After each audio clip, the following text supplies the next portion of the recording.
go on vacation for 2 weeks. No, no, no. Do your job. Do your job. You get paid a whole lot of money. But what are you doing? What are you doing with it? You're not, earn your pay. Earn your pay, yes, because you're not doing anything for your constituents. Thank you so much. People that we work for. Do your pay. Thank you. Have a good day.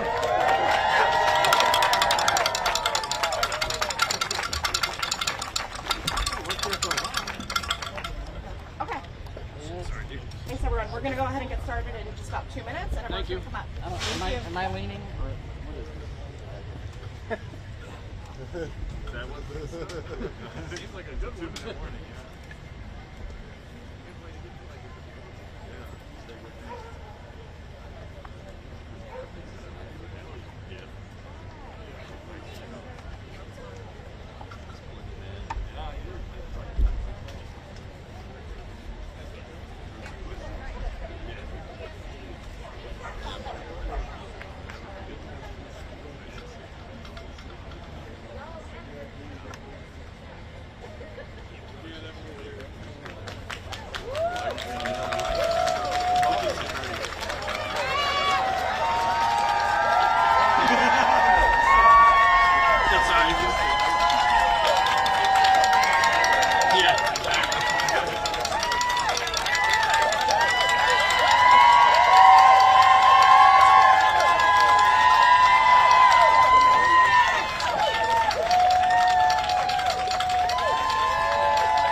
Hi everyone, thank you so much for coming out today. My name is Adi Osadolo Hernandez, and I'm a student inaction volunteer from Texas. To come to you today under these circumstances is absolutely devastating. As a Texas resident and as an Afro-Latina, the shooting in Uvalde and the shooting in Buffalo last week are personal to me in more than one way. But unfortunately, I was not shocked by what happened on Tuesday. Gun violence has made me fear. I fear losing a loved one. I fear being the loved one lost. I fear for my family, for my friends. I fear for the Latinx community. I fear for the Black community. I fear for every community and for every student living in this country. I fear for every person living in this nation. We need to realize that this pattern keeps repeating itself. Every day, my friends and I live with the fear of being gunned down, not just in schools, but in our communities. The headlines are endless, and knowing that there's so much more that is not making the headlines is absolutely gut-wrenching. I can't even tell you when my first active shooter drill was, or the first time I felt unsafe in the world. Why is this acceptable? Why are we being forced to grow up this way? Too many leaders have decided that being gunned down in our schools, grocery stores, and communities is fine. But today, we're standing up and speaking out. Enough is enough.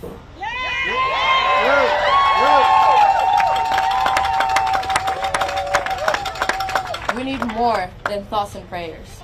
We demand action from our lawmakers. I am an advocate for safety, common sense, and awareness. And I know that with love, unity, and perseverance, we can change our current situation. That's right. And do not lose hope. Be filled with hope because people like you and your actions make a change. The culture is shifting and the narrative is changing. So let's find empowerment through actions. Let's learn together and let's fight together because we can and we will demand action for change. Yes.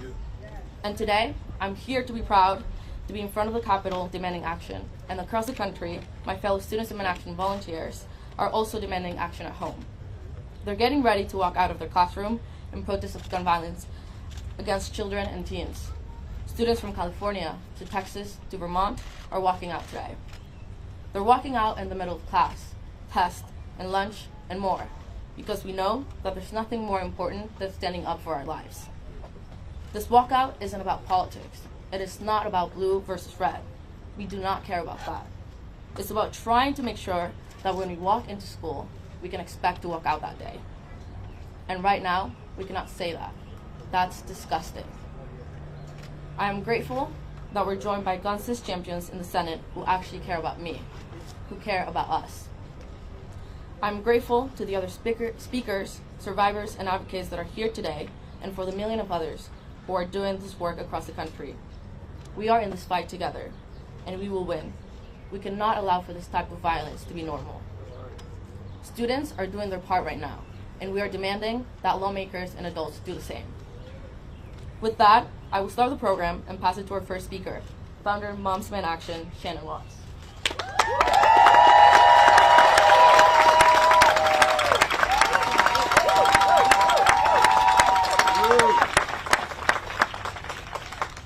Thank you, Addie. We are here today because we are devastated. We are angry. And we want our senators to do their jobs.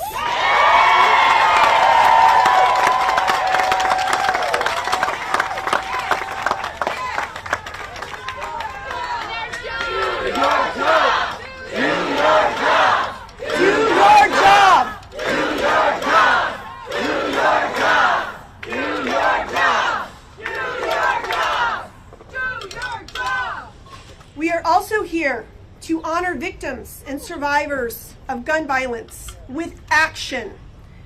I know we are frustrated, but now is not the time to lose energy or hope.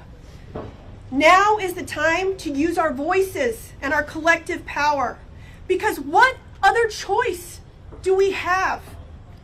And that is why we're here today.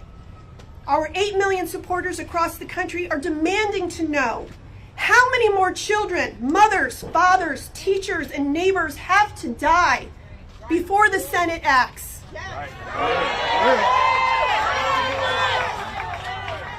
We are begging our elected officials to do something, anything, to address America's gun violence crisis.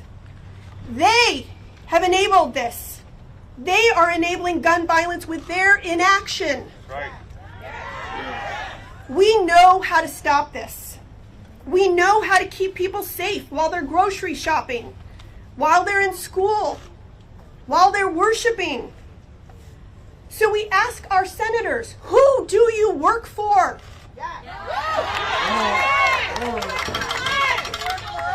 Do you work for the 90% of Americans who support common sense gun safety laws? Or do you work for gun manufacturers who pad your pockets and protect your power while over 110 Americans are shot and killed every day?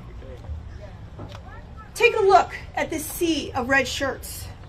We are growing stronger every day, and we are not going anywhere.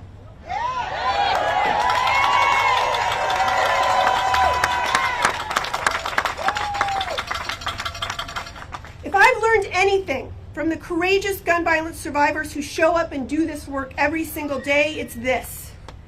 We will win this fight because parents fighting to keep their kids safe will always out-organize, outwork, and outvote gun lobby executives fighting for their profits. We will never give up.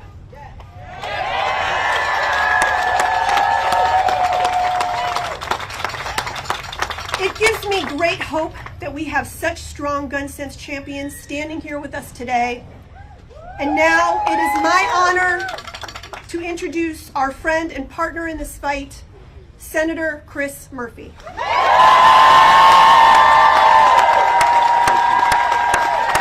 Thank you, Shannon. Thank you, Shannon.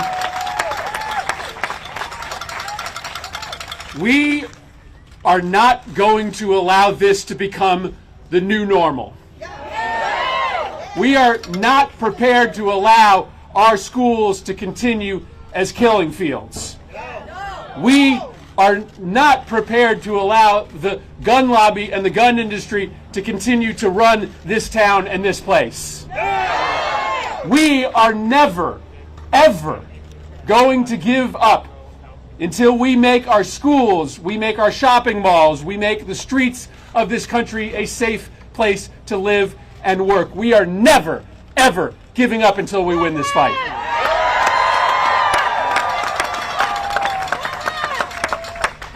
And this is a choice. This is not inevitable. This is not unchangeable. We are the only country in the world in which our kids go to school wondering whether they will survive the day. Right? My fourth grader yesterday had to have conversations all day at school with his classmates that no child, that no 10-year-old should have to have. And he is forced to have those conversations with his friends about where they will hide, about where they will run, because of decisions that are made in this place. And we're going to change those decisions.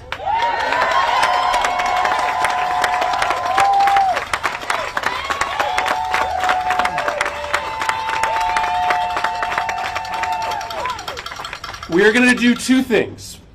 First, we are going to extend a hand of partnership to those who have been sitting on the sidelines, to those who have chosen to side with the gun lobby, and we are going to offer them a seat at the table.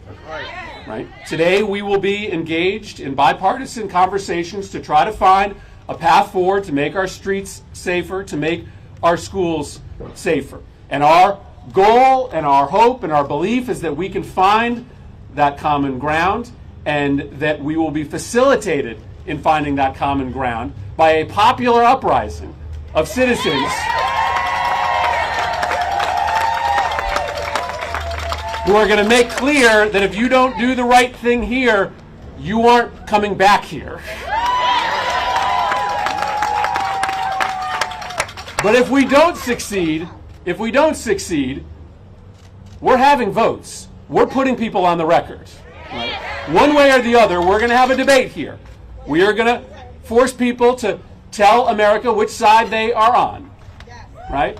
So we are going to work our tails off to try to get that compromise. But we are not going away. We are not being silent. And let me just say this before I turn this over to my brilliant colleagues. I know this is a moment where a lot of people feel a sense of hopelessness. I know folks feel this moment of deja vu where we've been here over and over and over again. I'm looking at so many of my friends here from Sandy Hook, and I don't know how they sort of get up every single day and go back to work in this movement. But what I also know is that the great social change movements in this country, the ones that you read about in the history books, right, they don't succeed in a year or 2 years. They often take time. Sometimes they take a decade or more. Sometimes they get met with these huge obstacles, these setbacks, but they are so confident in the righteousness of their cause. They are so confident that the status quo will finally break that they never, ever give up, and we are never, ever giving up. Thank you, moms.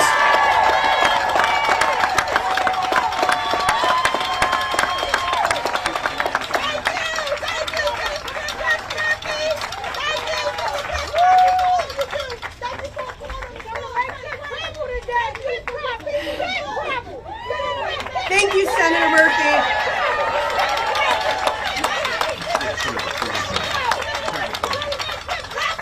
And now I would like to introduce Senator Murphy's colleague from Connecticut, Senator Blumenthal. Thank you. Thank you. To the American people, This is what a political movement looks like. This is what a civil rights movement looks like. And what we see here is America rising up and saying enough is enough. When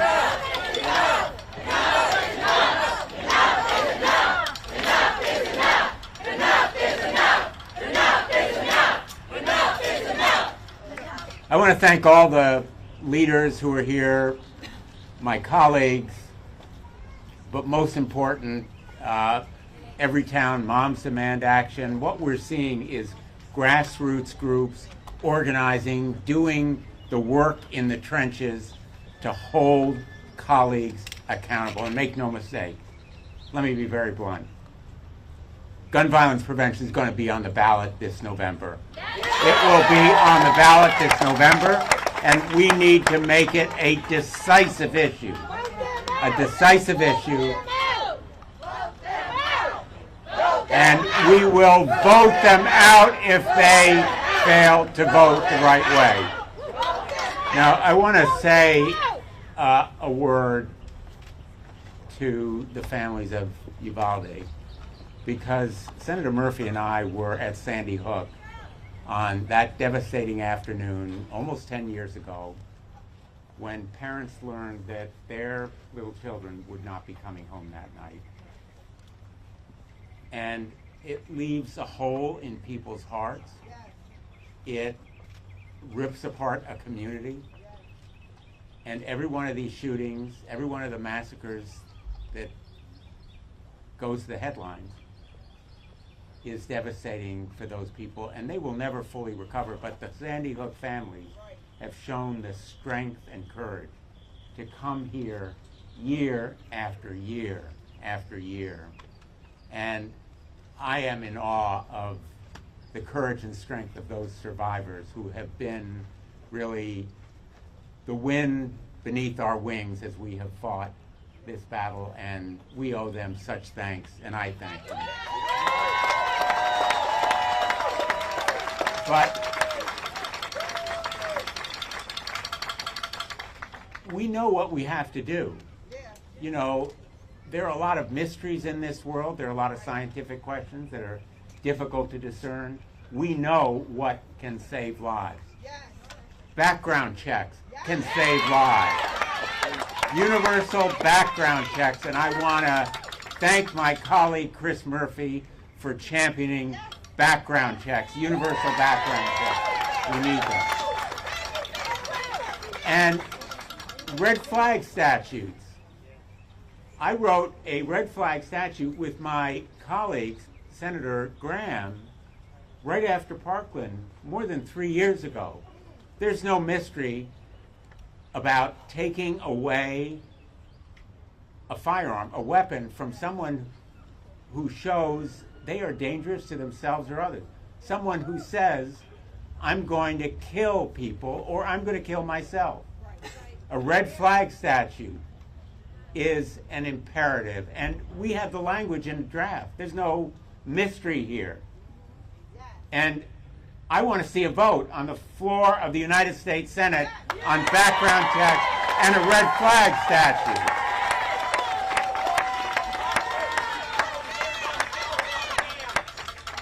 The women of this country who are survivors of domestic violence are 5 times more likely to be killed when there's a gun in the house.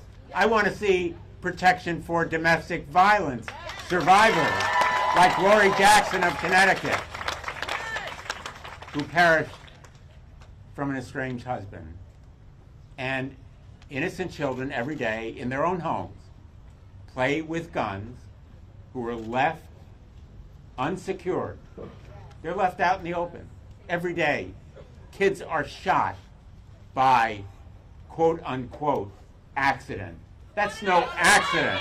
That's no accident. We need a safe storage law to protect them. Ethan's law that will protect them. Ghost guns are one of the biggest emerging threats. Law enforcement says that they're used to intimidate police at the local and state level. Ghost guns are untraceable. They're mostly crime guns. We need a law that bans ghost guns, not just a presidential executive order. So I want to see the first two votes on background checks and a red flag statute, and I want to see where my colleagues stand, and every one of them will be held accountable if they fail to vote the right way.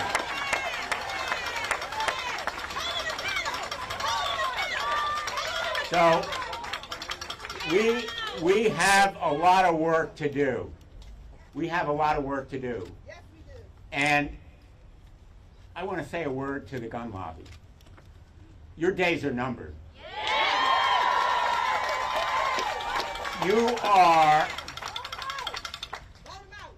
are on the wrong side of history, and you will see your power broken simply because you have overreached. You no longer represent gun owners. You no longer represent even your members. You no longer represent the public interest. You are a danger to society and to America if you continue to oppose these common sense measures, and breaking the grip of a bankrupt lobby that seeks to intimidate and threaten my colleagues is part of what we need to do. And we will win. Not only, we won't back down. We won't back down. We're not going away. But we will win this fight because we have you on our side. Thank you for being here. Thank you to every town and to Town Hall.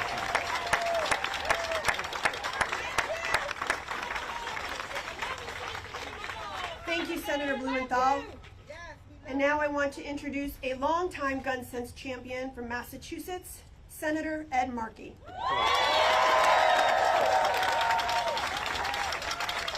Thank you so much. Thank you to every town. Thank you to Moms Demand Action.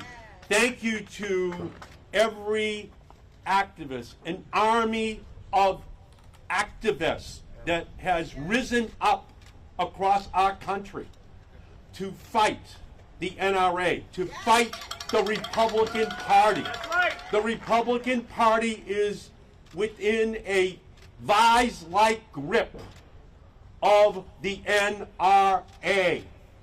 They do whatever the NRA tells them that they should do. What the American people want is for NRA to stand for not relevant anymore in American politics.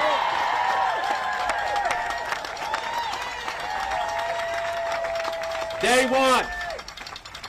want the Republicans who work in this building to finally have the courage to stand up to the NRA, to finally stand up for the families in our country. They demand stand up.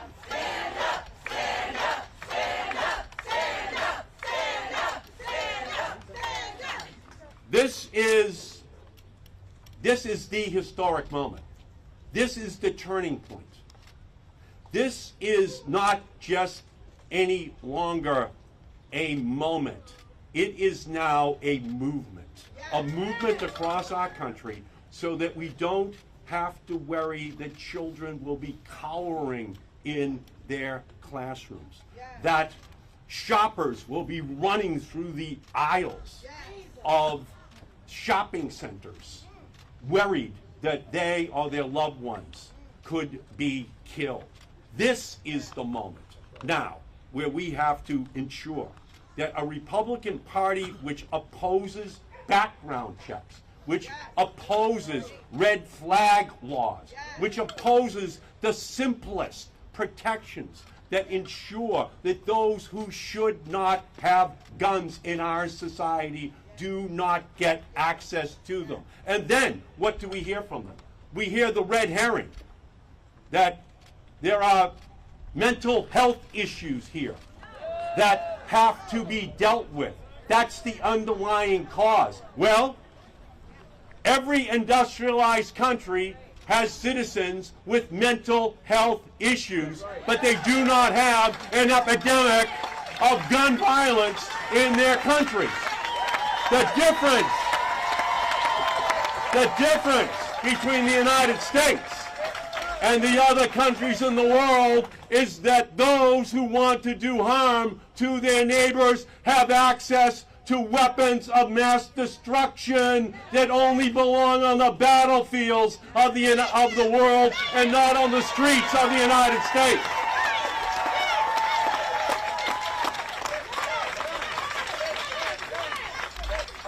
The senators who are here all have an F rating from the NRA.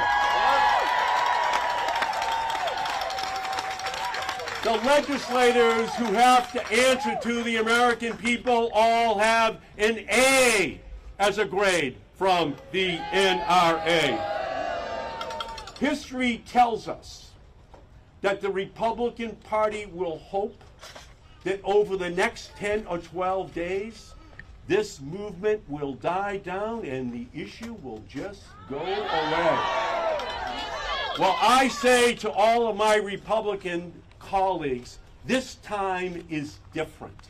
This time, the American people understand that they have to ensure that on the ballot this November, that gun safety is on the ballot. And if you do not change your mind, the American people are going to change you as their representative in the United States Congress.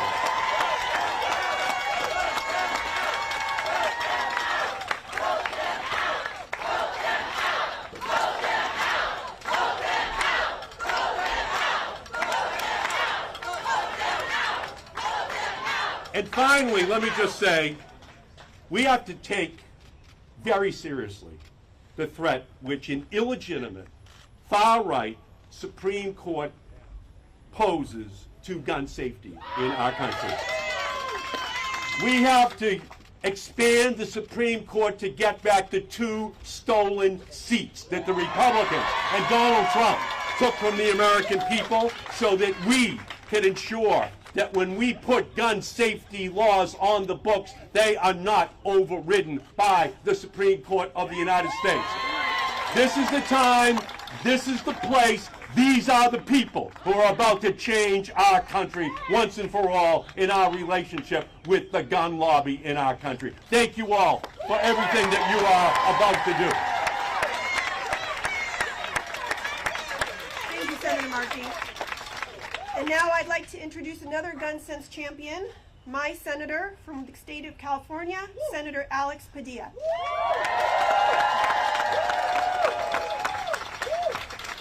Thank you, Shannon. Thank you, everybody who's here. Thank you for your passion. Thank you for your advocacy. Thank you for your activism. We will win.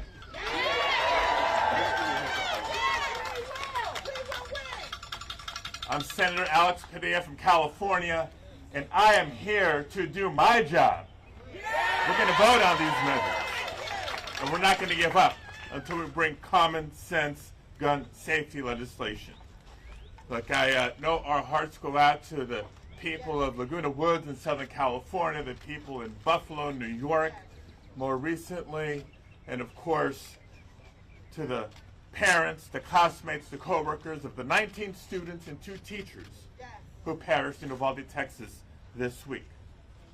Yes, we offer our condolences. Yes, we offer our thoughts and prayers. But thoughts and prayers alone is not enough to prevent future tragedies from happening. I'm here, and I want to be clear about this. I want to be clear about this because it's right about time for my kids to start school in California with the time change. I'm here as a U.S. Senator, also here as a father, like Senator Murphy, to young children, school-age children. My 2 youngest are the same age. They could have been in that classroom in Uvalde, Texas. So yes, this is personal. The question here this morning is to our Senate Republican colleagues. How is this acceptable? How are you not outraged? We're outraged. And no, putting more armed adults in schools is not the answer. If more guns was the answer, the United States of America would be the safest nation in the world. But it's not. It's the only country where students go to school fearing for their safety. It's the only country where people wonder about their safety going to a house of worship. It's the only country in the world where people wonder whether it's safe to go to the grocery store or the shopping mall. More guns is not the answer. We know the answers. You've heard it. Assault weapons ban, advanced background checks, get rid of large capacity magazines, red flag laws, and more. We need to bring this legislation to a vote and hold every member of the Senate accountable, because I refuse to sit idly by and watch our children die to gun violence in schools and in our communities. Amen. And briefly, you're about to find out what it means to be a senator from California, because I get to deliver some remarks in Español as well.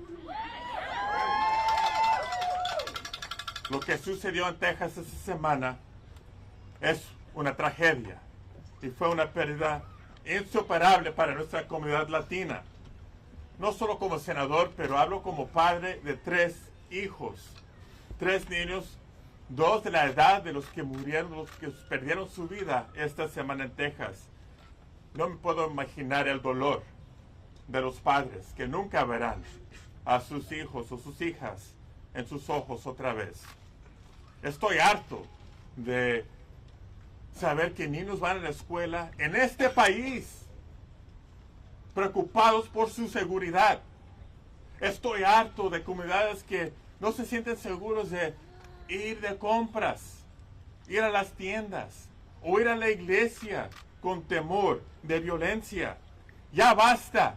Y es tiempo que el Congreso tome la acción necesaria para mejor proteger a nuestras comunidades, nuestras familias y a nuestro país. Sabemos las soluciones. Lo que hace falta es valor de parte de nuestros colegas republicanos de tomar acción, votar en favor, no de sus intereses políticos de las armas, pero en el interés de los residentes, de las familias, del pueblo americano. Nuestras familias, nuestros hijos merecen mejor y va a haber accountabilidad este año. Muchísimas gracias. Thank you very, very much.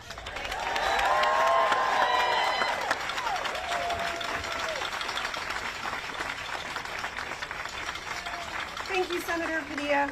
And now I would like to introduce Rhode Island U.S. Senator, Senator Sheldon Whitehouse. Thank you all so much for being here. Thank you to moms. Thank you to Everytown. Thank you to Students Demand Action. Thank you to Senators Murphy and Blumenthal for their passion and work in this effort after the catastrophe at Sandy Hook. It is not enough to end the gore and the carnage in America's classrooms. We need to fight for an America where you don't have to have active shooter drills in schools. And a lot of us are here fed up, angry, frustrated. And one of the things that frustrates us is that the waves of our passion, the waves of our grief, the waves of our anger as these shootings take place, over and over again, those waves break against the rock of the National Rifle Association's political dominion over the Republican Party. We have to break that grip. We have to have a long game, the way they have a long game. When passions are subsided, The NRA is still out there relentlessly building the political wall for our passions to break against. And we have to take them on and do that back. And I will tell you, one of the tools that they use is dark political money. And if we get rid of dark political money, we will take away some of the power of the NRA. And while we're at it, by the way, it was dark political money that packed that court right there. It is dark political money that is paying for voter suppression against minority voters all around the country. It is dark political money that is behind climate denial and obstruction of this crisis. There is a common theme behind so much of our frustration and incapacity, and it is that the other side has weaponized dark money so that our schools need to be de-weaponized. So I'm with you all the way, but let's keep our eye on that long game, and let's disable and disarm the fraudulent dark money operations that oppose us. Thank you.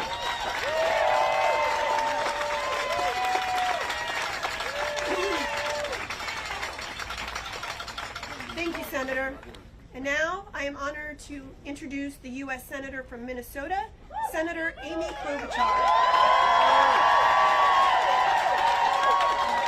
Thank you.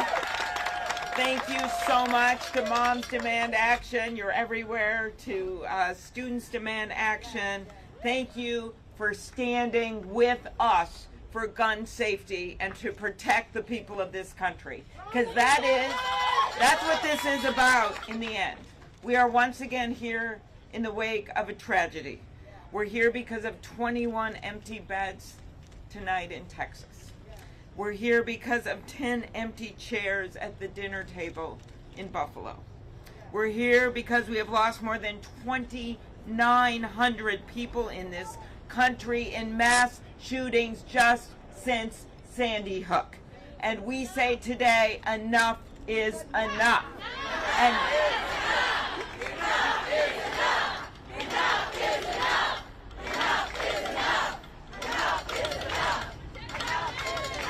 when you look at the pictures of these kids from Robb Elementary, it shatters you. The sports uniforms, the first communion dress, the glasses, the smiles. In some photos, they were holding awards that they had just won that morning. That's how immediate, that's how real this is. And the reason this is called Everytown is that it happens in every town. It happens in Florida, it happens in Connecticut, it happens in Texas, it happens in Minnesota. And we have asked our colleagues over and over again to reach deep into their hearts and to do what is right. And I am so appreciative that our colleague, Senator Murphy, and others are going to continue to work over the next 10 days to get an agreement with Republicans. That's a good thing. That's a good thing, that they're willing to work. Because you're never going to get anything done if you don't try, okay? And you always hope at every single time there's going to be a change of their heart. But if there isn't a change of their heart, then we will vote, and we will vote. We will vote when we come back, and we will march all the way to the ballot box and vote. Because in the end, you know the numbers. And believe me, the Republican Party is looking at the numbers just like we are. The numbers of people that want to see background checks. 80, 90% of the public is with us. Then what is wrong over there in that building? That's what I said when I went over to the White House after Parkland. I was in the small group of senators, Democrats and Republicans, that met with the former president, President Trump, after Parkland. And on a piece of paper, and I still have it at home, with hash marks, I wrote down how many times he said that he was for universal background checks. He said it then. He said it once, he said it twice, he said it 3 times, and in the end, 9 hash marks. He said it 9 times. And then do you know what happened the next day? He went and he met with the NRA and he changed his mind.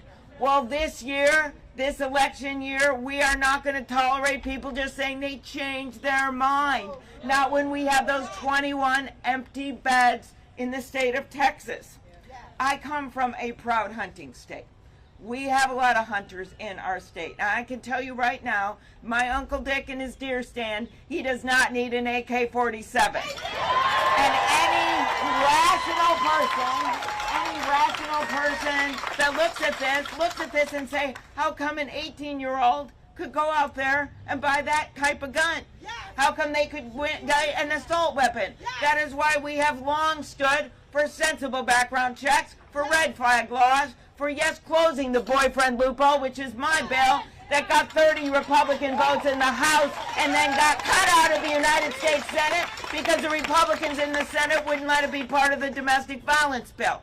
Enough of this. They literally were standing up for domestic violence offenders and saying that they could have guns. It never ends. And so no, 18-year-olds should not be getting assault weapons, and we will take that to the public. This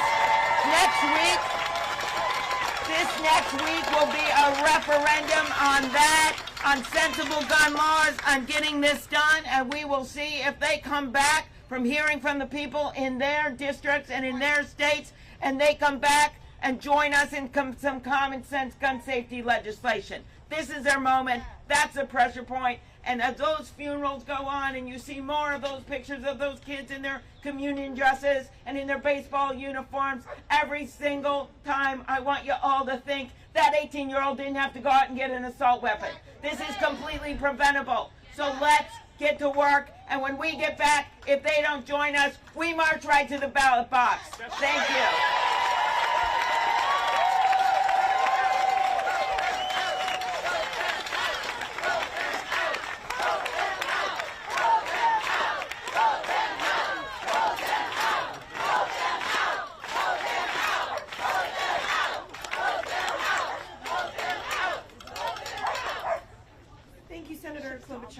Now I would like to introduce Delaware Congresswoman Lisa Blunt Rochester.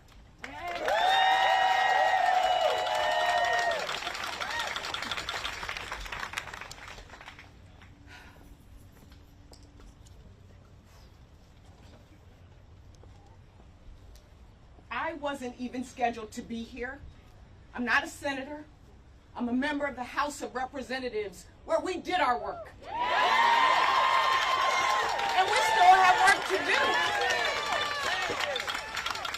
I wasn't supposed to be here. I was called here for a meeting. I took the train. I stopped. I wore orange today, not knowing what was going to take place. But I'm a member of the Congressional Black Caucus. And so for us, our hearts are with the families today. But we also know that in addition to these mass shootings that are happening all too frequently, every day, every hour, in our communities and in our neighborhoods, people are being shot. Yes, right here in D.C. I hear you. And so today, I'm just here to stand in solidarity, because not only am I a member of the House, not only am I a member of the Congressional Black Caucus, I'm a mom who's demanding action.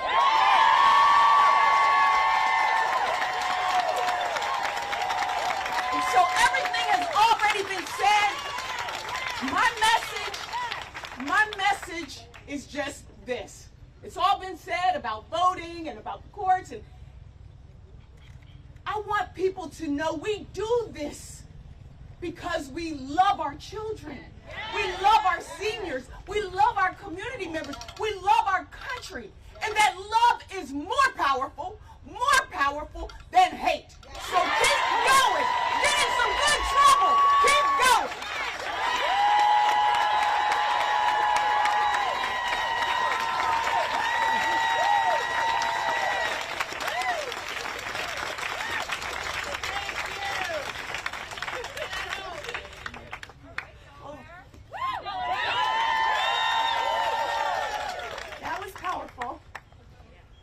now I'm honored to introduce U.S. Senator from New York, Senator Kirsten Gillibrand. Thank you all for rallying in front of the Capitol. It really matters. This has been a moment of fear and anger and tears and fury. It is crippling to be this angry and this infuriated by the lack of action by people who hold all the power. It is a disgrace in this country that Congress cannot overcome the greed and corruption of the gun lobby. It is an outrage that they cannot stand up to the NRA and those who want to give weapons to anyone at any time for any reason.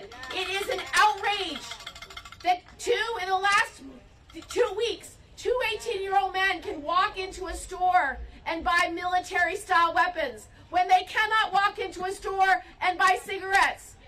It is an outrage that an 18-year-old man can buy a military-style weapon that our military trains our service members for years on how properly to use them.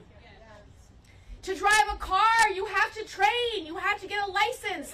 We have so many requirements on 18-year-olds, but not on the ability to buy a military-style weapon that is designed solely to kill large numbers of people quickly in a moment of war. They should not be allowed to buy these weapons, period. Because the truth is, an 18-year-old cannot go buy a tank. An 18-year-old cannot go buy a shoulder-powered missile. An 18-year-old cannot even rent a car, but he is yet allowed to buy a military-style weapon that is designed to kill large numbers of people very quickly. No one should be allowed to buy military-style weapons in the civilian world, period.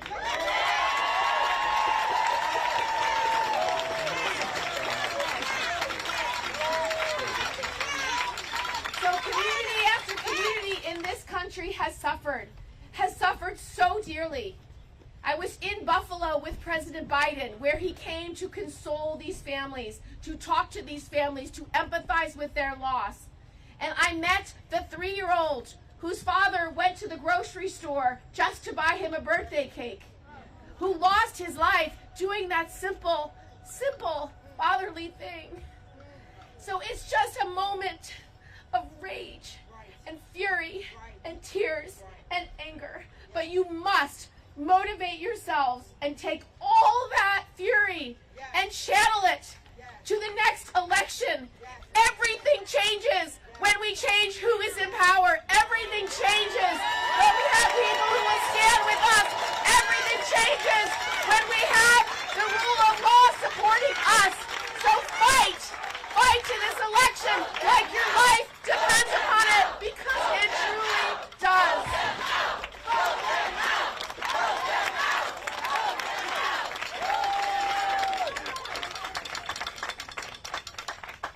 Now I'm going to turn it back to my colleague with Students Demand Action, Adi.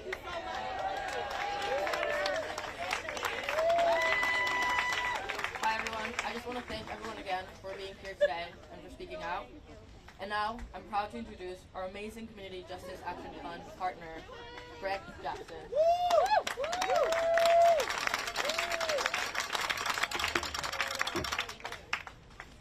First of all, I just want to thank Moms Demand Action, Students Demand Action, Everytown. But I'll be honest, we're late. You know, I was shot in April of 2013. And the bullet that hit me hit 2 arteries. It took 6 months of recovery. But I'll never forget, after my first surgery, I looked down at my mutilated leg, and I looked up at the television, and I heard the Senate making excuses about why they couldn't pass the background checks bill. Since then, 1 million people have been shot or killed by gun violence. Since then, our economy has lost $2.8 billion to gun violence. We're late. And those 1 million people are not numbers. One was my neighbor, Devon McNeil, that got shot playing at the age of 10. Micaiah Wilson, who was shot getting ice cream. Karan Brown, who was shot selling water bottles by a grown man, who held his own peace rally to stop the gun violence 2 weeks before he was shot and killed. Kat Massey, who wrote an article in Buffalo about ending gun violence just to be shot and killed by a white supremacist. Roberta Drury, who's leaving behind her young daughter. I was at the vigil in Buffalo. Her daughter was holding flowers, too young to even know what was happening, trying to cheer up her family members, smiling, joking, didn't even realize her mother was stolen from her. Where's the action for that mother? Where's the action?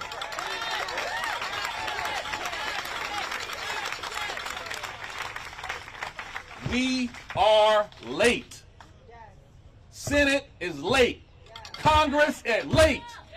People are dying. Today, people are burying their grandmothers in Buffalo. Mothers in Uvalde are trying to figure out how they're going to bury their children. Children. And we're trying to figure out when is the right time. We're late. The time is now.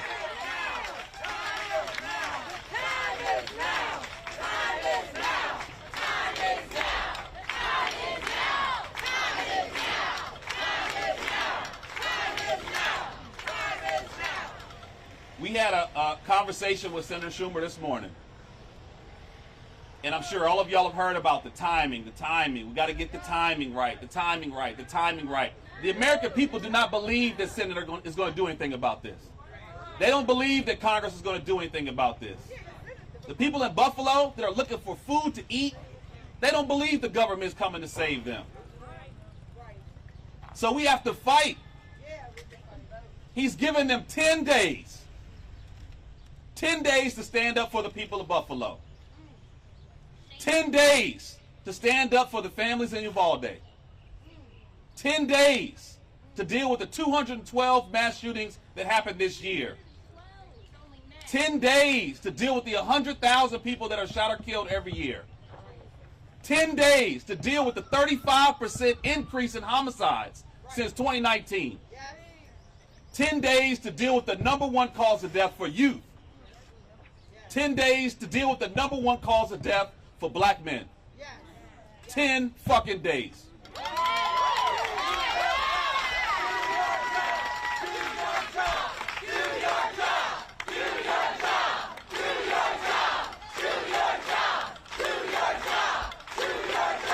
So I don't know about you all, but I work hard every day. Everyone here works hard. The camera people here work hard. The janitors here work hard. The security work hard. People serving the food, we work hard. And if we show up to work late, what happens? We're out. We're out. They've been late. So they got 10 days. And if they don't take action, guess what? They're out. Vote them out. Thank you.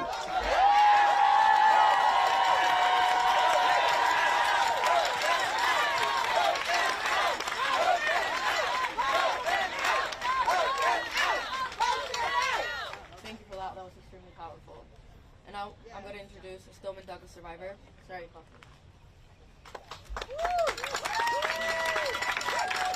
Thank you, and I want to thank all the senators and representatives who are on our side and are supporting gun violence prevention.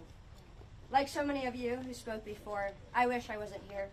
I wish I didn't have to talk about the worst day of my life. I wish I didn't know the emotions and feelings that those kids in Texas are going through right now. But as a survivor of the mass shooting in 2018 at Marjory Stoneman Douglas High School in Parkland, Florida, I sadly know the reality that those students are suffering through right now. I'm heartbroken by this latest shooting, but I'm also livid. Whether it's inside the classroom or outside in the neighborhoods, more and more children are dying because of gun violence. Gun violence is now the #1 leading cause of death for children in the United States. So shame on the people who watched my friends and classmates die at Marjory Stoneman Douglas and continued not to act. Shame on the lawmakers who promised to protect us and now have tighter connections to the gun lobby than ever before. Shame on them. They are not representing what their constituents believe. More than 90% of Americans support background checks. But these representatives are deciding to put politics over children and the people they represent. So to the lawmakers who will not listen to their constituents, at least listen to your conscience. Please do not wait until it happens to your child. And if you think your community is invincible, from personal experience, I know it's not. These shootings can happen anywhere, as long as we continue to let people with guns get guns without background checks. This time, we will not be denied action. We will continue fighting like hell, because this is life or death for our generation. Thank you.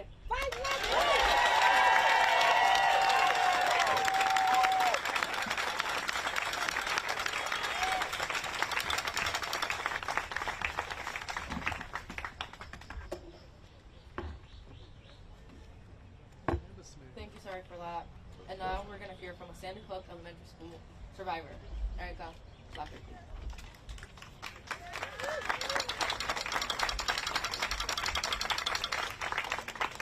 To be honest, I didn't think I was going to come today.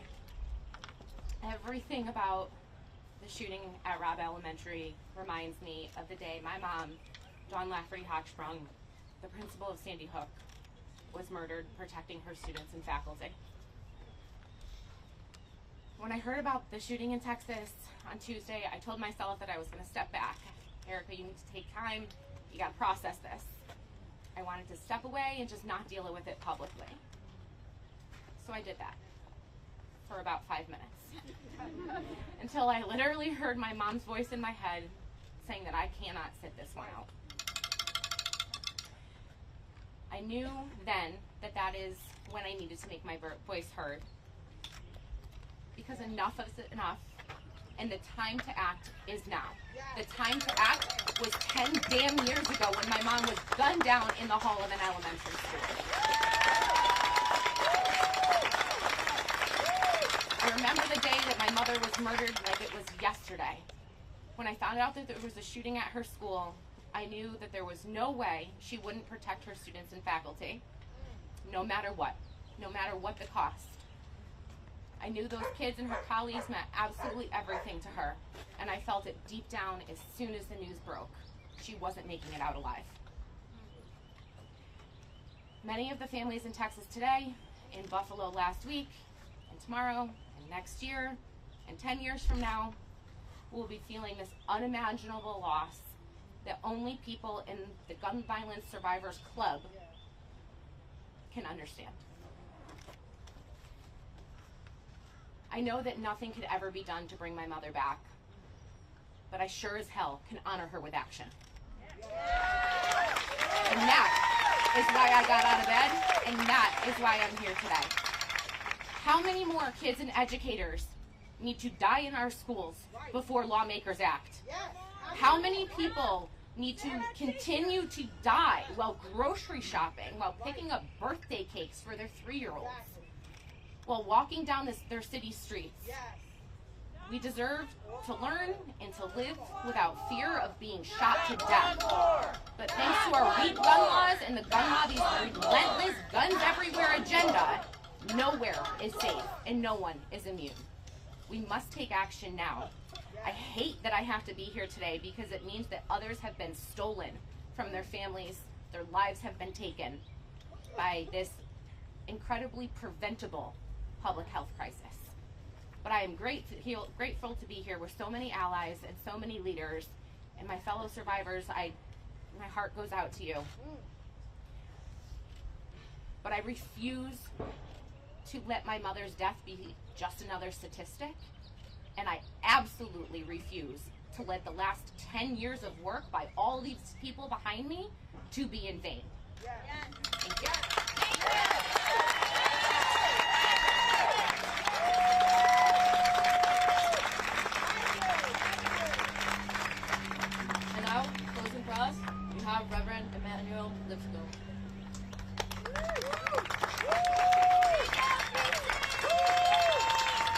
You know, too often we sit around and we act like this isn't a problem.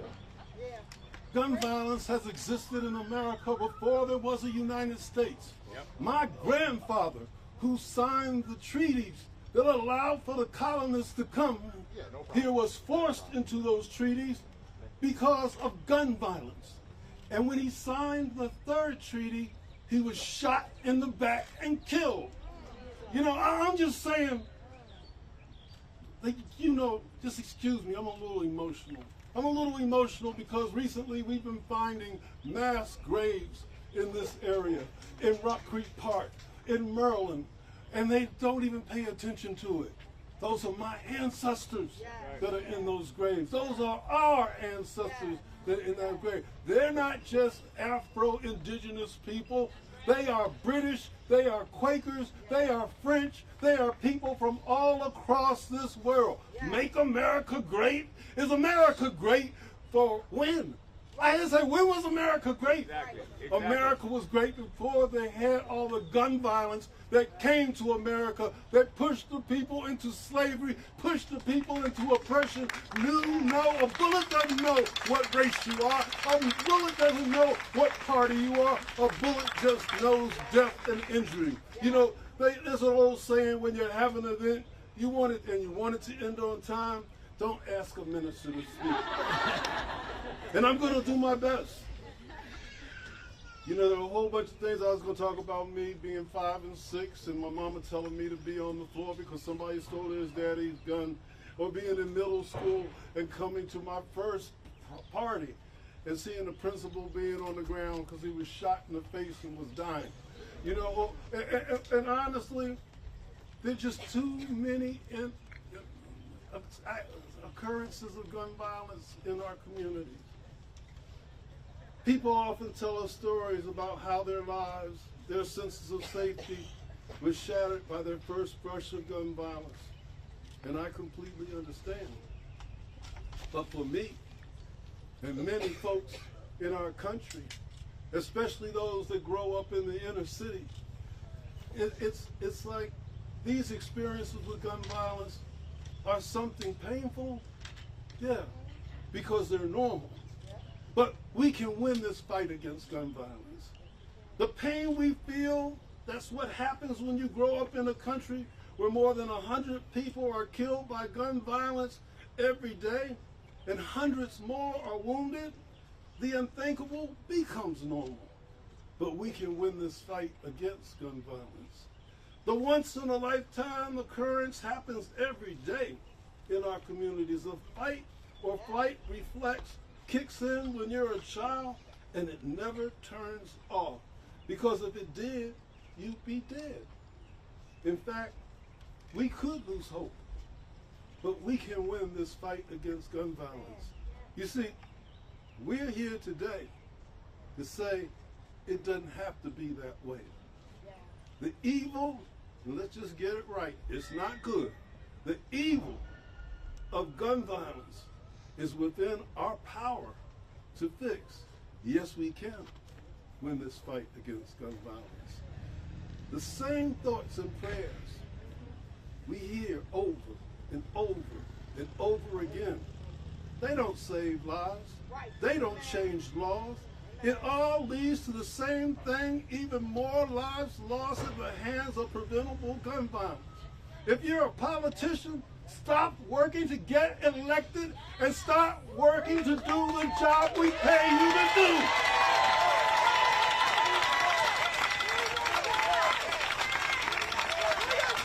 We're just constantly living in a cycle of abuse.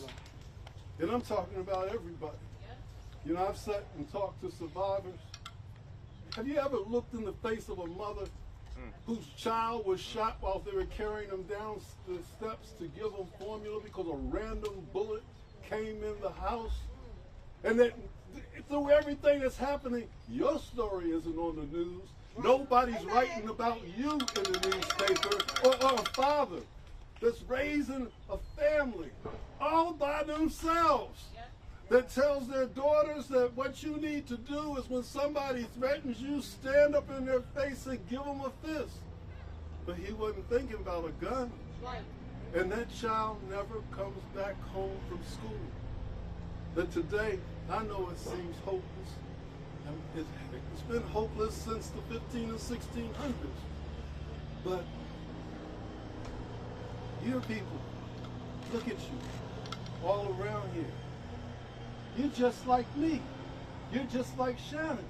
You're just like all the people that are standing here before you, and you deserve a better life. You pay for a better life. And your people need to get off their rusty dusty and start making sure it happens.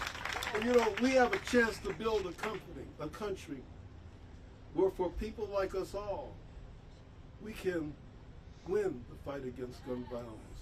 I want to extend my heartfelt thanks to today's speakers, our survivors, our organizers, our movement leaders, our champions in Congress, to express to each other and every one of you, my gratitude.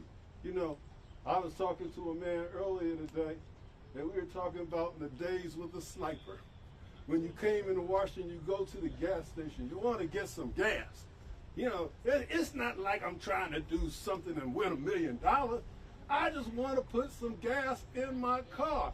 And you can't even pump the gas in your car because a sniper is hiding in somebody in his trunk with a gun through the light in the back of the car, and you don't know if you're ever going to even get it to be able to finish filling the car. So what I'm saying is, it can seem bad. I used to sing the song, I don't feel no ways tired. And we don't feel no ways tired. And they're being the way that they are because we know we have them on their heels. We have them at the point in which the embarrassments that they've hidden from, as it says, when the truth comes and the lights are cut on, the roaches start to run. So what I'm saying is, the roaches need to run on out of this house, go back to wherever they came from, and let us get some good people. We might have difference of opinions, but we all come together when it comes to saving lives and having safe communities. So I just want you all to just say this with me. We can win this fight against gun violence. Say it again. We can win this fight against gun violence. Say it louder. We can win this fight against gun violence. Thank all of you for being here.